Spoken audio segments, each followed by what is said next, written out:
My name is Aaron van Wirdum. I'm technical editor at Bitcoin Magazine, and I'm your host of this panel, which is creating Bitcoin core developers.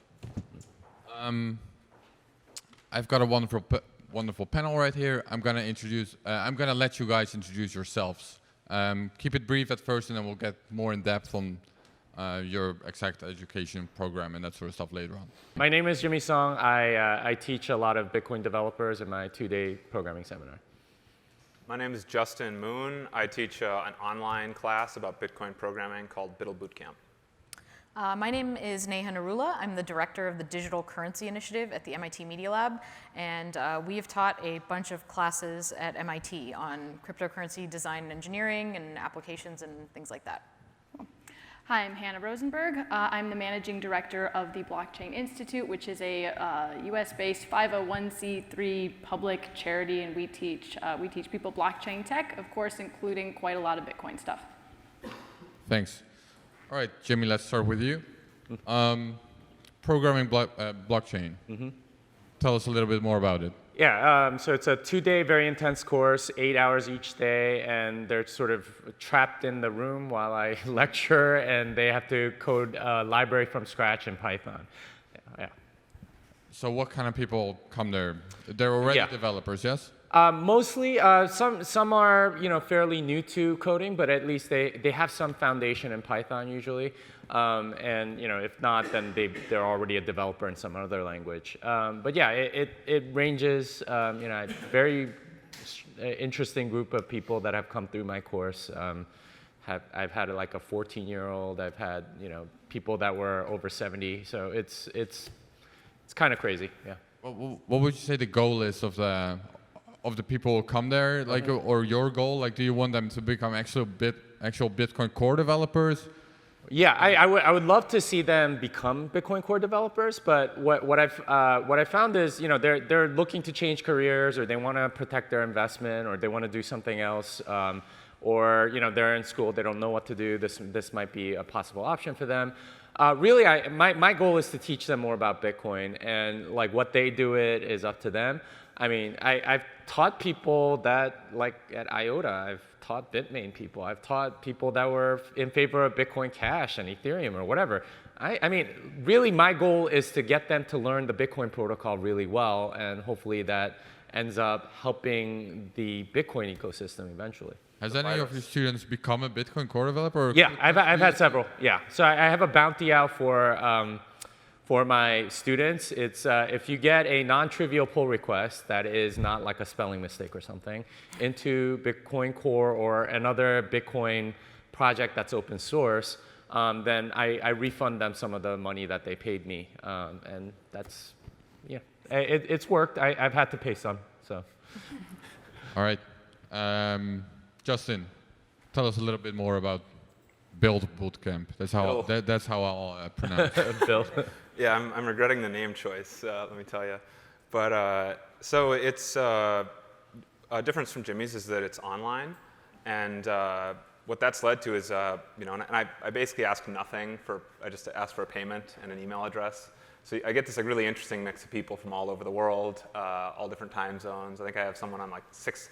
I don't have someone on Antarctica yet. That's the one continent I'm missing.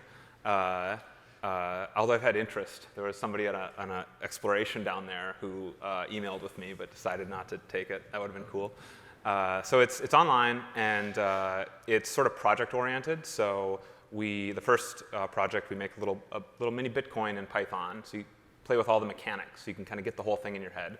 And then we do some network programming where we kind of culminates in doing initial block download in Python, downloading and validating blocks. And then we make a little kind of command line hardware wallet, and then do kind of a final project. So that's kind of one of the things I pitch is I'm sort of like their concierge to learn Bitcoin programming. I'm on Slack all the time. I'll answer their questions. I'll do a video call whenever they want to. So that's kind of the value prop. So do you actually have like a class of people that are around the world at the same time following this class? Or? Yeah. So the way I deliver the content is mostly recorded because people can't meet at the same time. And then I do office hours a couple times a day so that people can get that face-to-face interaction. Sometimes I try to get groups together so that they can meet each other. Because like Jimmy said, it's better to work in a group. And I think a lot of Bitcoin people in general feel kind of lonely. They don't know, they're just like on the internet and don't know anyone in their personal lives that shares the same interests. So that's kind of one of the things I try to help with, get to know some people. You're not weird. There are other people like you. That's what we do at these conferences, right? It's like, I'm not weird. That's what we're all telling ourselves. And I think in your case, you mentioned it's a lot of non-programmers actually that get... Yeah, it's been the big surprising thing. I mean, the longer and partially because I'm kind of the learn to code cheerleader on Bitcoin Twitter, so maybe that's why. But yeah, the longer it goes, the less sophisticated the people who are signing up are, which I think is really encouraging. Right. Because I think a lot of non-technical people have a lot to offer on the technical side. They have life experiences that someone who's been locked in their basement all their life programming is not going to have. Right. So you need both. Yeah, and a lot of his students end up taking my class after. Yeah. Oh, really? So there's a bit of a step by like step a little pipeline. Yeah. Nice. Neha, so you've taught at MIT. Yep. Want to tell us a little bit more about that? Yeah, so I guess the difference is our courses have been primarily for MIT students, but we put everything online. So the two sort of more technical courses we've taught, one was a graduate course through the computer science department at MIT that I co-taught with Sylvia Macaulay a couple years ago, and then last year a course that I co-taught with Taj Strija. So the first one was very researchy focused. It was definitely about taking talent, like taking cryptographers and theorists and systems researchers and all sorts, and getting them up to speed. So the first half of the course was like me teaching them how Bitcoin actually works. And then the second half of the course was kind of going more into some of the deeper concepts behind these things. Because I think it's important to have training at all sorts of levels, right? And so I think at that level, when you're talking to graduate students and researchers, we even had professors from other universities coming and sitting in our class. Everything at MIT is super open. When you're teaching at that level, it's about the principles and trying to create a set of people who are going to be able to really think about and contribute to the protocol later on, right? So maybe not even just writing applications or working on it, but being able to sort of like think about the next version. So so those are really interesting. We had a tremendous amount of interest in our class last year because it was the first semester of 2018. Attendance does seem to kind of follow the price. And we put everything online and we recorded all of our classes, but there's been some sort of like delays through the MIT bureaucracy actually getting that stuff online. One thing we've been trying to figure out is whether or not we should try to like go for broke and create an actual MOOC. So a proper, massive, open online course through the edX MIT platform. I think doing native online is really challenging, and I don't, where it's super time consuming. So we're trying to figure out if that's a useful thing to do, especially in this space when everything changes so fast. I think the Princeton course is probably one of the best resources out there. It was a bunch of people from all sorts of different schools who got together and they wrote a book, the Bitcoin, I forgot what it's called, the Bitcoin book, and they did an online course. But you look at that and it's now like so out of date. There's been so many advancements since then. So I think it's a real challenge to figure out how to develop material that you're going to be able to scale. So that's really what we've been struggling with. Right. So these classes have been filmed, but they're not online yet, right? Yeah. So by the time this is online, maybe this is your class are online as well. How do people find it? It will be on the MIT website OCW, Open Courseware, and we will link to it on all our stuff. So dci.mit.edu, or follow us on Twitter for the usual. All right. Finding things. Thanks. Yeah. Hannah?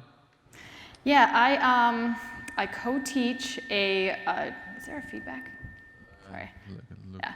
I co-teach a blockchain course for the business department at the University of Illinois at Chicago, so Chicago University. And that's very much for business students. So I go in there and just try to make business students understand what a blockchain actually does and what it doesn't do.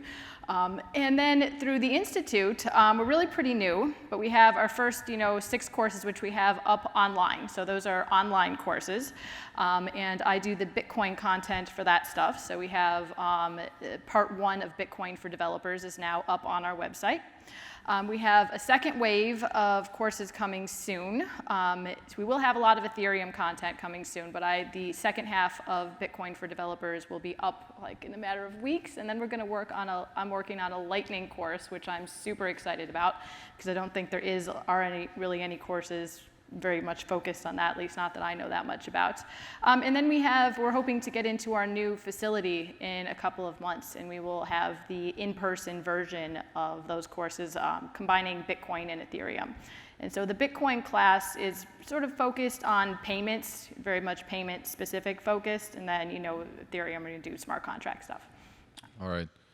All right. Let's get to some general questions, and then I'll let anyone who wants to respond.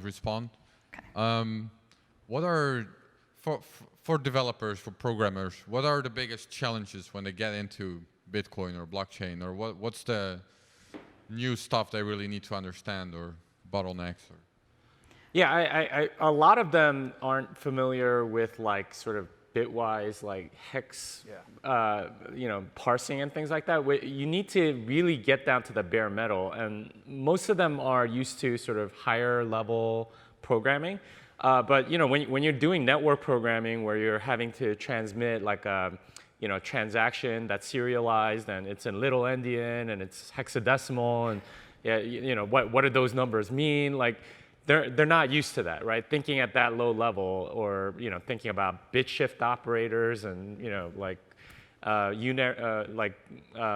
bitwise ands and stuff like that. That can be something of a challenge, because that's actually not taught anymore in CS classes. It's usually, hey,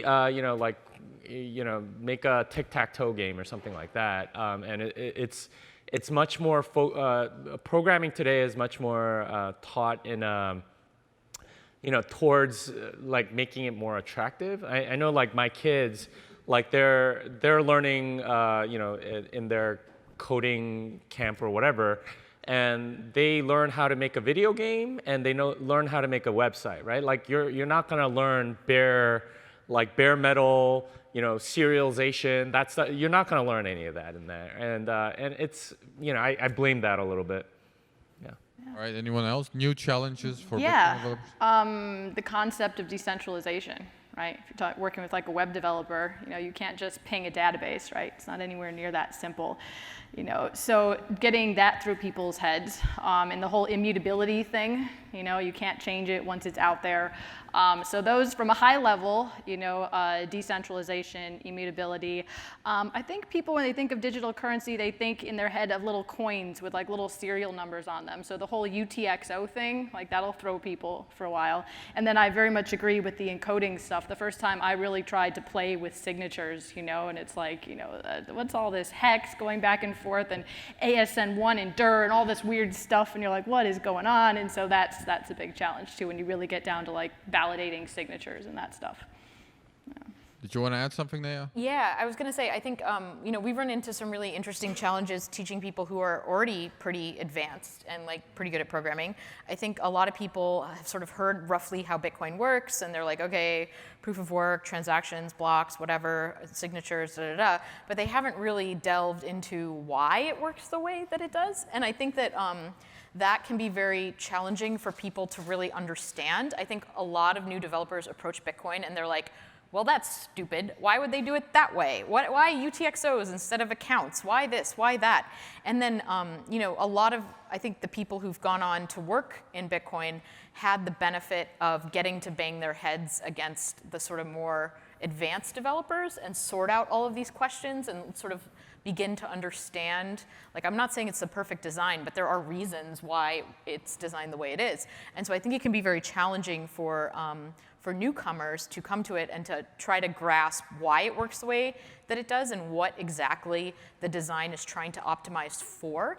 I think that there's been so much misunderstanding over the past 5 years about what it is trying to optimize for, and that has led to a lot of people, going down a different path for the design. So I think that can be very challenging for people who come to the space. I agree with that. Like almost when you think about new Bitcoin programmers, almost probably none of them have ever tried to implement digital cash before. It's not something people have ever tried to do.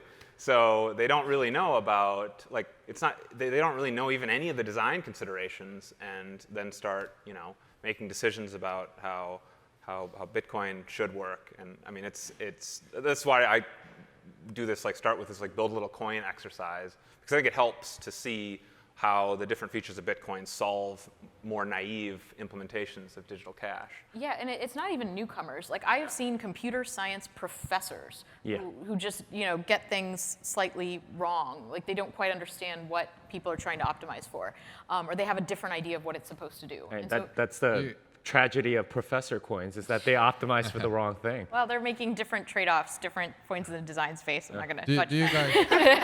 guys do you guys get into the values of Bitcoin at all, like the ethos behind Bitcoin, of the sound money stuff, or for example, I think the development community, especially the protocol level, they have a very strong consensus-based approach which is a very specific sort of approach towards developing this stuff. Is this something you guys get into at all? I think it's kind of implicit in what Neha said. Like, a lot of times people are trying to optimize kind of for the wrong thing because of the sort of view that they have of what it should be. So in their mind, it should be like, kind of like what Roger Ver says all the time. It needs to be a peer-to-peer digital cash, and if I can't spend it in 5 seconds, then it's no good, or something like that. And they optimize everything for that because that's kind of what they've heard, or that's what their conception of it is. I do sort of make it very clear to them that Bitcoin is decentralized digital scarcity. And if you take away any of those words, it's not useful at all. Like, we already have either that version, or it's not useful in any way. So in a sense, I do that, but mostly mine's a technical seminar, and maybe it comes up in Q&A, and I'll talk about it then. But I mean, some of them don't even agree with me, right? Like I said, I've had BCH people take my class, and then that's fine. They want to learn about it, and I'm happy to teach them. But I think they understand where I'm coming from and what it is I do, and why I think Bitcoin is the way it is. Yeah. Anyone else want to address the value topic? When I teach this stuff or design curriculum for this stuff, I very much want, or it's my hope, that everyone will sort of get it, And when I say get it, I mean, Bitcoin is real power to the people, right? And I would love for that to be communicated, but that's a challenge because you can't just really run around raving about that because you just sound like a lunatic, So it depends on who you're talking to. And I think when you're talking to more business people, I think sometimes if you really work through what this actually does in specific scenarios, sometimes they wind up coming to that realization. And when you're talking to developers coming from the angle of decentralization, and then you can kind of go from there and sort of lay the groundwork for them understanding what this stuff actually can do, right? So it's always my goal, or my hope, I shouldn't say directly my goal, but my hope that people will come away from it having a really solid understanding of what the technology actually means, rather than just, eliminating a middleman somewhere, optimizing something, Yeah. Did you want to add something, Neha? Yeah, I was just going to say, I actually, just as a counterpoint, I try to stay away from all of that and just present it as a purely sort of technical system with certain constraints. I think, it can turn people off if they don't necessarily share the same political views. I think there are actually people with very different political and sort of financial views and values who still are really interested in Bitcoin. And so I try to make it as sort of as independent from all of that as possible, so that people feel like they can partake and they can be interested in it and they can work in the space without necessarily having to espouse one view or another. You're so much nicer than me, Neha.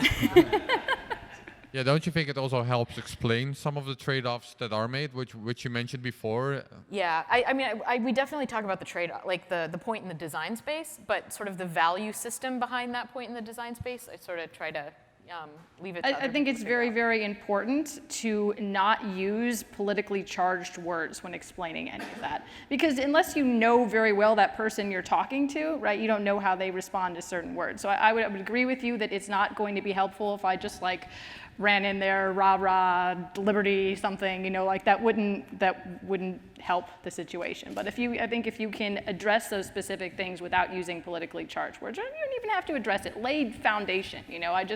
I think that it's important for people to understand the impact of the tech rather than just the tech itself. So in my introduction to it, where we make this little coin in a series of iterations, every iteration is sort of like a complete version that gets less and less bad. The first one's like ridiculously stupid. And so with each iteration, I'll assign an assignment, right? Like a paper about Wei Dai's B-Money or Nick Szabo's BitGold. And so it's not necessarily I'm trying to like impart any ideology, but I'm trying to say like this exists in a context. Bitcoin wasn't like dropped out of the sky. It's part of it, like a sort of a tradition, I guess you could call it. And I think it's useful, and it also helps to give you some context for previous failed attempts at digital cash and how Bitcoin's different. I need to do your homework. All right. So we've so far mostly been talking about this sort of technical perspective. Hannah, you do mostly business perspective. What's a good way to approach it from a business perspective? What do you teach, or what do you find useful? Well, the course I teach at UIC is entirely to business students, which is a bit frustrating because I have to stop myself from like running down technical rabbit holes sometimes when I'm talking. But as far as explaining the importance, I think talking specifically about the use cases. I think. One sec. Is this Bitcoin or blockchain or? I talk primarily about Bitcoin. So the course is blockchain, but I generally tell my students, all right, I'm going to teach you how blockchain works. I am speaking in the context of Bitcoin, and then we're going to talk about all this stuff later. But it's what I know best, and so I'm always generally talking in that specific context. But yeah, it's interesting to explain it to business students without any technical background, just like trying to explain what does and does not live on a blockchain, or what a smart contract can or cannot do. That's interesting to try and get there, to get that through that business person's head when they have absolutely no concept of what's going on, on this distributed ledger underneath all of that. Yeah, but I think you have to come at the angle for what someone already cares about, right? So you say, no, you can't, that business idea is not going to make any money because you can't do this part of it here. And so you come at that very use case specific thing is what I do. So there's been a lot of blockchain hype, of course. Do you spend time teaching people what's possible, or do you tell them what's not possible? So I spend a lot of time first just trying to get them to understand what a blockchain actually does. I use context for that, like Justin said, to talk about digital currencies that existed prior to Bitcoin and the double spend problem, and how the blockchain actually solves, like, did I send that coin to Alice or did I send it to Bob, right? And so we start from there, and so I really try hard to get them to understand as quickly as I can what a blockchain actually does. Right? Because then they come up, otherwise if they don't grasp that, if they miss that lecture, then you come up with these business plans and you're like, yeah, no, this not. So that's really definitely what a blockchain actually does, and everything else. What does a blockchain actually do? Can you explain this in like 3 sentences? Yeah, for sure. It coordinates data between people that don't know or trust each other. That's primarily what I say. But I really think it's important. I've found some success with going through that example of trying to double spend and explaining how a network makes a decision, reaches consensus on conflicting data, right? And then immutability, right? And then that's the really important thing, I think, for that crowd of people to understand. Okay. Would any of you like to address the business perspective here, or? I mean, I know Jimmy has something to say here. Well, I always have something to say. But yeah. So I did teach this course recently at the University of Texas, and it was a collaboration between the business department and the graduate electrical engineering department. And I expected like 20 or 30 people. I ended up having 55 people take my class, and these are all graduate students. 6 of them from the business school, 49 from the electrical engineering department. What I found is that a lot of them, if they had any weird notions of what a blockchain is, as soon as they hit the technical aspect, they're like, oh man, there's no way I can build this magical device that will make sure everything is correct, right? Like it doesn't exist. And they start recognizing that. And I think even the business department at the University of Texas, they're starting to realize, okay, yeah, maybe it isn't quite what it's what everyone's hyping it up to be. And all of these systems have kind of a flaw, and they're they were thinking about like making like a blockchain specialization or major, if you will, for like business students. Once you show them the code, it's very hard to kind of refute. And that's basically what I do. I think it sort of refutes itself as soon as you learn about it. All right, I know the two of you have already addressed this in your talks, but like I mentioned before, it's probably best to just...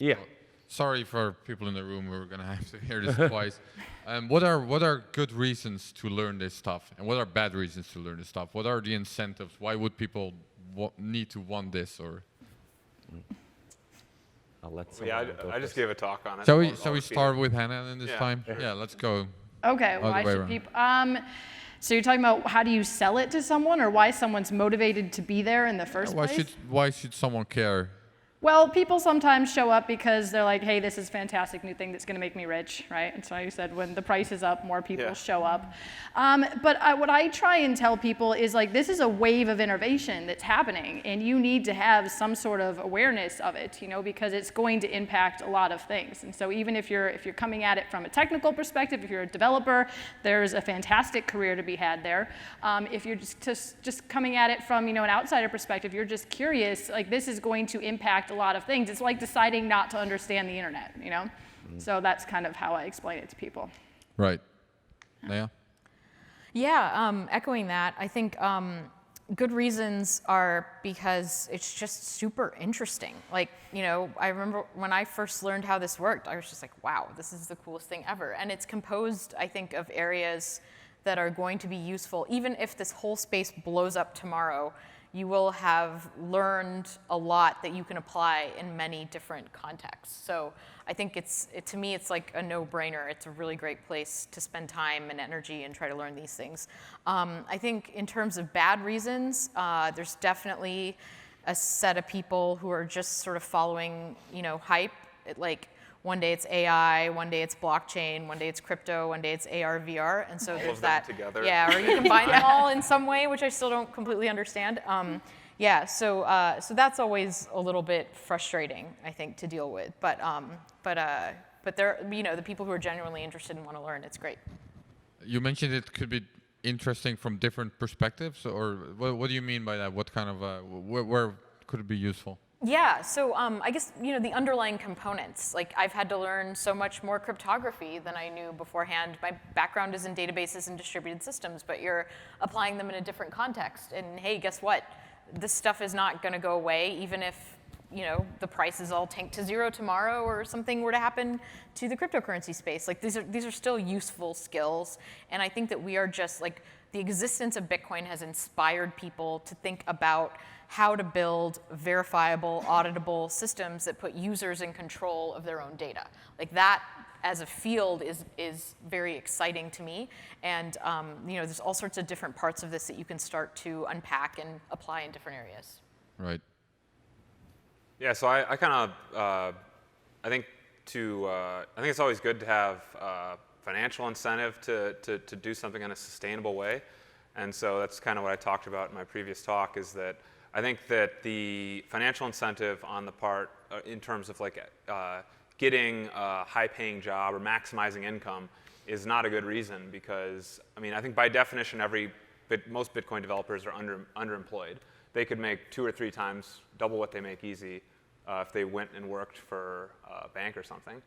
And so I don't think that's a very good, that's the reason most people choose job. But these days, some of the skills may overlap, right? The banks are getting into blockchain stuff, and so if you... But that's not Bitcoin development, Sure, but if you take a course like yours, maybe that would help you get there. Yeah, but if we're talking about becoming a Bitcoin developer, I view that as sort of a different... You're right, the skills could translate. So it's like learning the skills and actually doing the career. To me, I make a hard distinction there, because I think they're very... the purpose is very different, I think. The two are competitors. And so that's what I tend to think. And I think the good financial incentive is for people who have an investment in it. And I think that's a really good incentive to learn. And they're kind of like what Neha said. They're very motivated, and it's something they like. So if you work with something you like, and you'll be more likely to excel. Wait, spell this out a little bit. You're a holder. You have a lot of Bitcoin. Why do you care about having to program it? You can just hold, right? What do you just hold? do nothing. What do you mean by hold Bitcoin? Like what do they? You have a hardware wallet and it shows a figure on your screen, and you're like, okay. Yeah. So I mean, I think like where do you get the figure though? Like which node is where is that coming from? I mean, like at a certain point, you're like wondering, there's more zero. I think a lot of people there's a couple zeros now. There used to be like not many zeros, and now there's a few zeros. What does this actually like? What am I doing here? And I think learning a little bit of technical skills helps answer these questions for a lot of people better than maybe reading a Wikipedia wiki article. Like, I think So it's a bit about understanding your investment. This is what I've experienced in the bear market, like, because there's not a lot of people who've come into my class. I wasn't around in the bull market, so I bet it was very different. I think you're raising a really interesting point, which is around developer incentives, right? Like it's not the case that in Bitcoin necessarily that developers are holding a lot of Bitcoin. And a lot of them are working on it because they're very interested in it and they just like it and they want to work on it.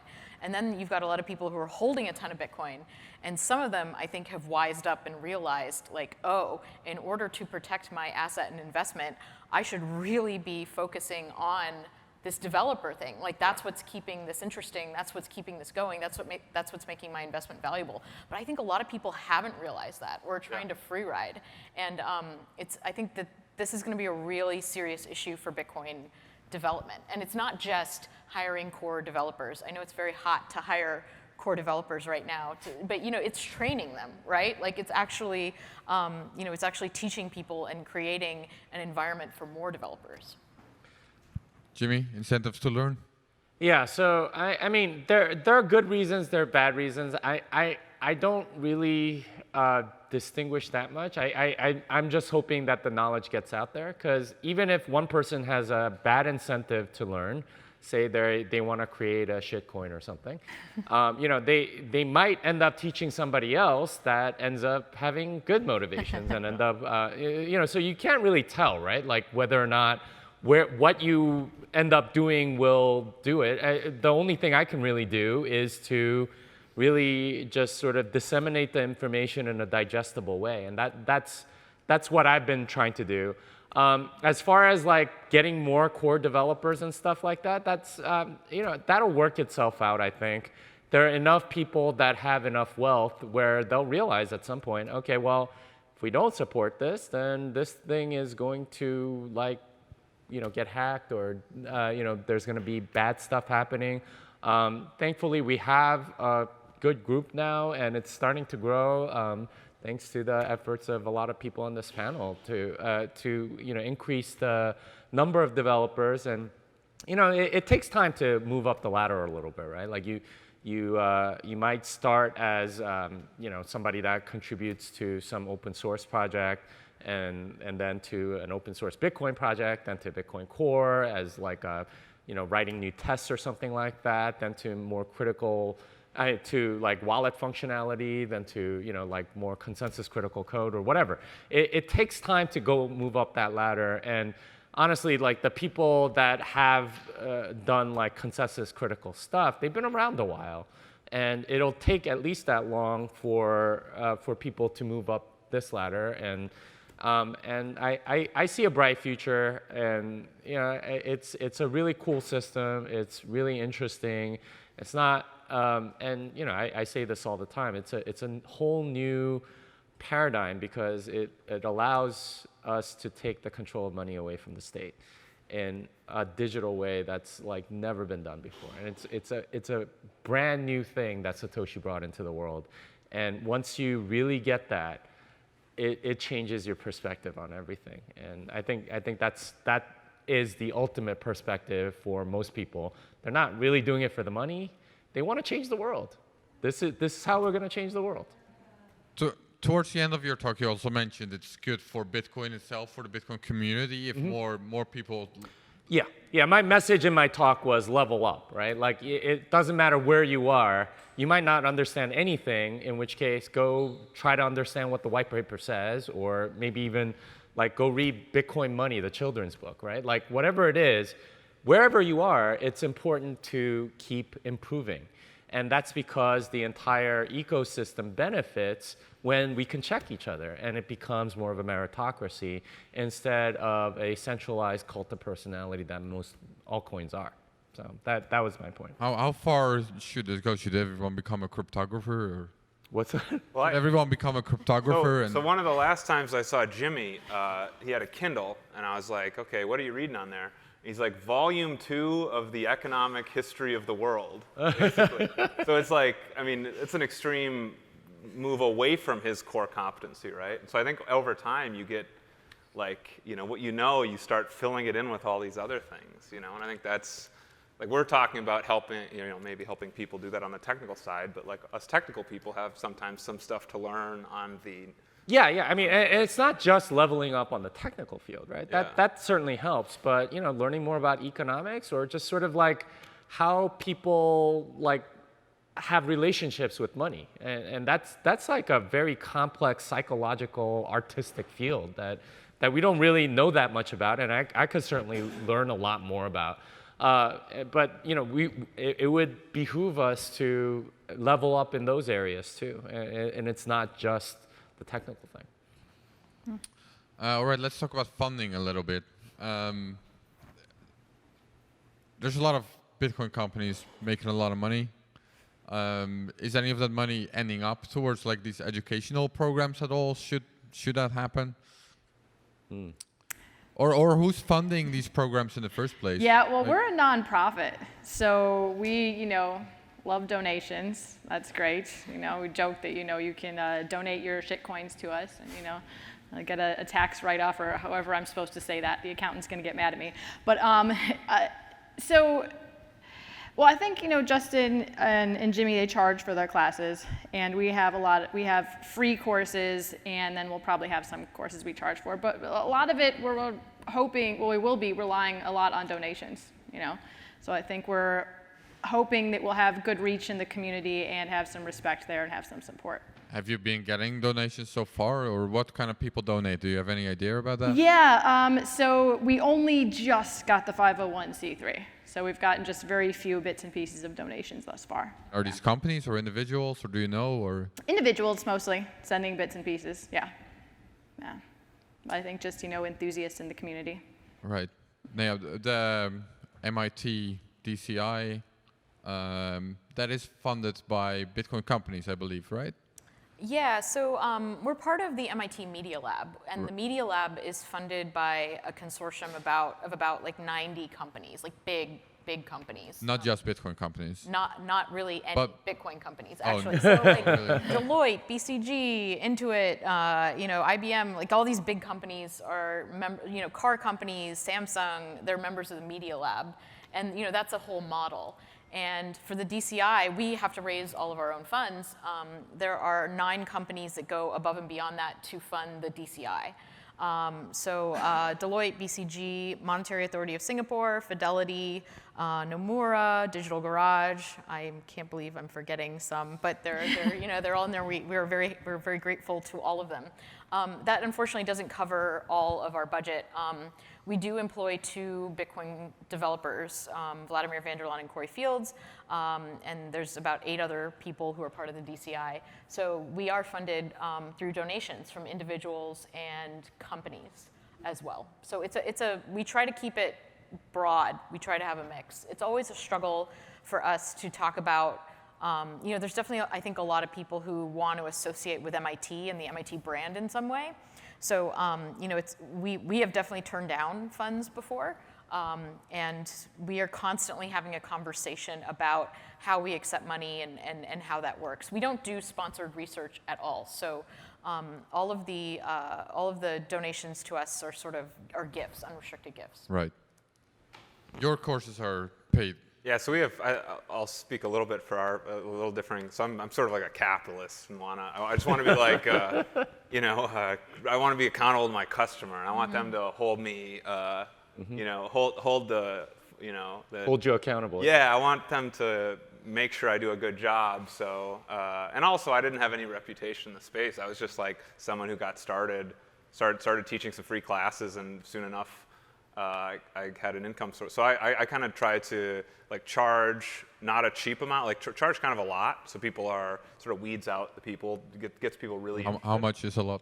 $1,500 for a month-long course. So it's like a week at MIT. It's not really that, like compared to traditional education, it's nothing. But like this is a funny thing. It's a lot, but it isn't. And so So yeah, that's what I kind of do, and I have like a money-back guarantee. If you didn't like the class, like I'll just give you your money back if you ask. And so far, I mean, no one had, like 2 people out of 100 have. But so that's just like I try to charge a lot and then be accountable to outcomes. Shinobi is. Can any of you guys read what he's? Yeah, we can't see what he says. You write that with No. We can't see it. No, we can't read that from here. What's that? I don't know what it's. One more.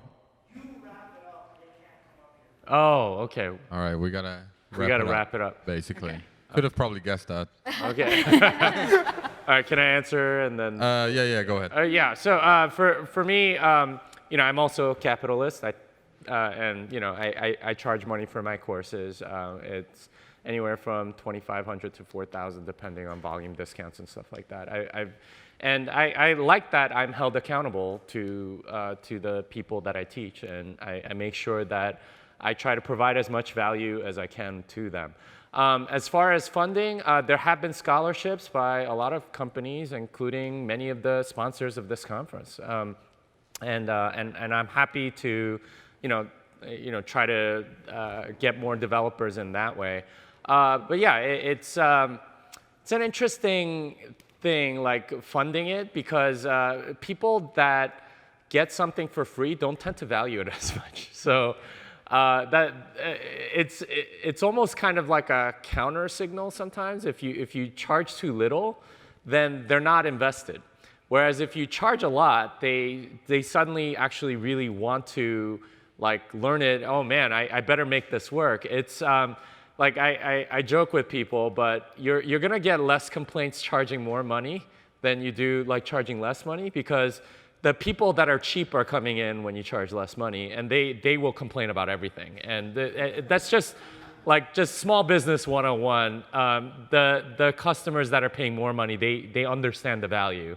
The customers that are paying very little money, they often don't. They're just sort of doing it because it's cheap. So it's kind of this weird thing. But yeah, there is funding from different sources, but I'm a libertarian, I'm a capitalist. I really do believe that the incentives are there for people to pay for it themselves. We don't need to provide anything else. And if there are people that are willing to provide that from like sort of an external perspective, like companies that, we'd like to hire more female developers or something like that, well, okay, well, I'll help you train them, right? Like the incentives are natural. It'll get there. Just as a matter of course, with enough community desire, I guess. All right, let's do one last speed round. One sentence. Give a tip, advice for wannabe developers. Level up. Level up. Justin. Try to befriend somebody who's a little further along the path than you. A lot of them are very generous. Try to find something useful to help with. Don't try to change the whole thing. Just try to help in a little way. Persistence. Sometimes people get scared of this stuff, and I tell them you don't have to be a genius to understand this. You have to be persistent. All right. Guys, thank you very much. I think that's it for today.